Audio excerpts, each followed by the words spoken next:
اللہ کے نبی صلی اللہ علیہ وسلم نے فرمایا تھا طوبا اس بندے کے لیے بڑی ہی سعادت ہے، طوبا اس بندے کے لیے بڑی خوشخبری ہے، لمن ہدی الی الاسلام جسے اللہ نے اسلام کی ہدایت دے دی، ورزق کفافا اور جسے اللہ نے گزر بسر کے لیے رزق دے دیا، وقنع اور جتنا اللہ نے دے دیا اس پر اس کو قناعت کرنے والا بنا دیا۔ اللہ کے نبی نے کیا فرمایا؟ اس کے لیے توبہ ہے، توبہ کا معنی ہوتا ہے سعادت مند ہے آدمی۔ اور ایک حدیث کے الفاظ ہیں، نبی کریم صلی اللہ علیہ وسلم سے پوچھا گیا یا رسول اللہ یہ توبہ کیا ہے؟ آپ نے فرمایا کہ یہ جنت میں ایک درخت ہے، جنت کا ایک درخت ہے، اور تخرج ثیاب اہل الجنت من اکمامها، یہ جنت کا اتنا بڑا درخت ہے کہ توبہ درخت کی جو کونپلیں ہوں گی ان سے سارے جنتیوں کا اللہ لباس تیار کرے گا۔ تو نبی پاک نے فرمایا کہ جو آدمی جسے اللہ یہ تین نعمتیں دے دے اسے گویا اللہ نے بڑا ہی سعادت مند بنا دیا۔ اللہ اگر رزق حلال دے رہا ہے تو اس پہ گزارا کیجیے، حرام کام جو بھی ہے وہ چاہے سود ہو، تجارت میں غلط بیانی ہو، اور جو کاروباری طبقہ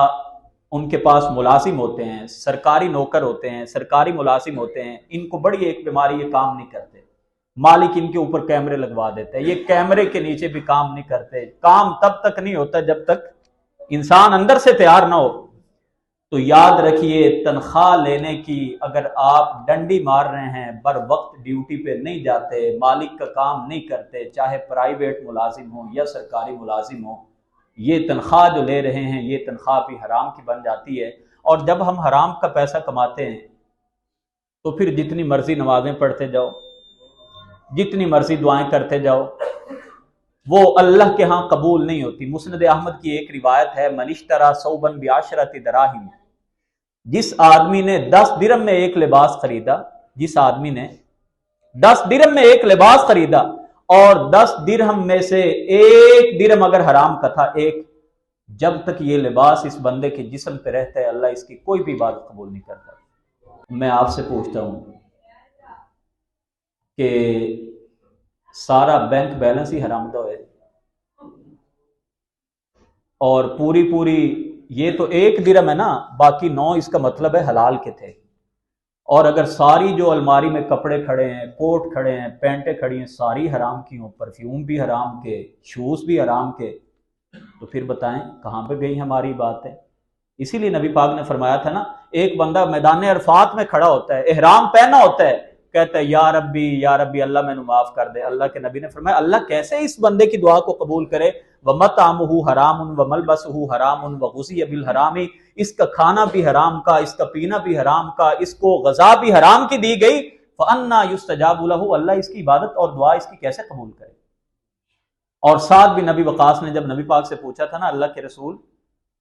میں چاہتا ہوں میری دعائیں قبول ہو جائیں، نبی پاک نے کوئی لمبا چوڑا نسخہ نہیں بتایا تھا کہ تہجد کے وقت اٹھ کے دعا مانگا کرو اور اذان اور نماز کے بیچ میں مانگا کرو جو قبولیت کے اوقات ہیں۔ آپ نے فرمایا تھا سعد اگر چاہتے ہو اللہ تمہاری دعاؤں کو قبول کرے تو پھر رزق حلال کھانا، اور اللہ سے میں دعا کرتا ہوں جو کچھ بھی کہا گیا ہے مجھے وقت کا پتہ نہیں چلا، اور میں گزارش کرتا ہوں انتظامیہ سے کہ ادھر سامنے بھی ایک ٹائم پیس لگوائیں، مجھے پتہ نہیں چلا ورنہ میں اس حق میں نہیں ہوں کہ بات اتنی لمبی کی جائے۔ تقریریں تو ہم ویسے ہی بڑی سنتے رہتے ہیں، ضرورت ہمارے لیے صرف عمل کرنے کی ہے، اور کم بات کہنی چاہیے۔ میں نے پہلے ان سے بات کی تھی کہ میں 40 منٹ گفتگو کروں گا، لیکن وہ گھنٹے سے اوپر ٹائم ہو گیا، میں معذرت بھی چاہتا ہوں، لیکن اللہ کی بارگاہ میں دعا کرتا ہوں کہ اللہ ہمیں عمل کرنے کی توفیق عطا کرے۔ جو کہا گیا اگر تو حق تھا اللہ کی توفیق سے تھا، اللہ ہماری زندگی میں لے کے آ جائے، اور اگر سبقت لسانی کی وجہ سے، کم علمی کی وجہ سے مجھ سے کوئی خطا ہوگی اللہ درگزر کرے۔ وآخر دعوانا ان الحمد للہ رب العالمین۔